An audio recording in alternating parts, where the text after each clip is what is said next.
Bonjour à tous. Aujourd'hui, on va voir comment faire pour utiliser des images SVG dans votre application Power Apps. Ceci peut être utile pour avoir une batterie d'icônes infinie et surtout avoir des choses qui vous correspondent. Vous pourrez du coup vous amuser à faire des petits plus sympas et ainsi de suite. Donc, on va basculer sur l'écran de suite.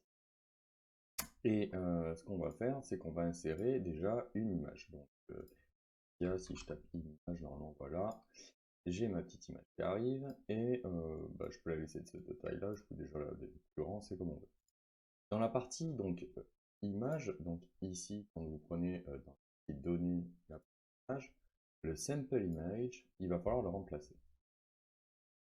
Vous allez le remplacer avec un code SVG, donc en prendre un que j'ai déjà téléchargé, donc je crois que c'est une icône de batterie, hein. Voilà. Sauf que lorsque l'on va prendre ce code, comme vous voyez, il y a des guillemets, et les guillemets, dans le code Power Apps, ça sert à autre chose. Donc, c'est un peu embêtant. Peut-être que si on était en anglais, on ne serait pas embêté, mais nous sommes en français, et ces guillemets posent problème. Donc, pour ce faire, moi, j'utilise CTRL H, et je vais lui dire de chercher les guillemets, et je vais les remplacer par des simples quotes. Je vais tout remplacer, voilà. Et avant tout ceci, on va y ajouter du code. Le code que vous allez taper ici vous sera utile pour toutes les images que vous utiliserez en SVG. Donc, data 2.image slash SVG, si je dis pas de bêtises, plus XML, et là, virgule, et on ferme les guillemets. De là, on va lui dire et encode URL, on ouvre la parenthèse et on ouvre les guillemets. Et à la fin, on ferme les guillemets et on ferme la parenthèse.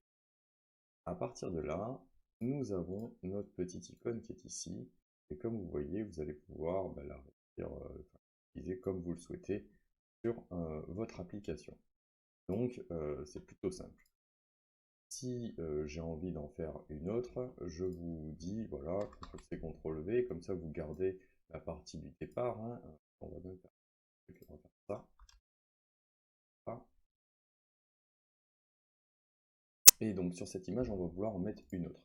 Donc, ce que je vous conseille, c'est peut-être avant de copier-coller en fait votre image, le mieux c'est de déjà transformer tout ce qui est guillemets. Comme ça, là, en ayant transformé déjà les guillemets en simple cote, quand je vais coller, automatiquement, j'ai une nouvelle icône, là, un ordinateur.